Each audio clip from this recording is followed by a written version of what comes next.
নমস্কার বন্ধুরা, আজকে সকালে খেতে বসে গেছি।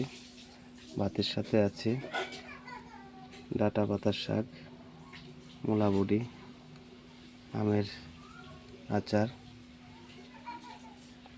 সাথে আছে ডাল, মাছের ঝোল হচ্ছে, দিয়ে যাবে। এখন আমি খাওয়া স্টার্ট করি। ডাঁটা পাতা শাক দিয়ে খাওয়া শুরু করেছি, ভালোই হয়েছে খাওয়াটা।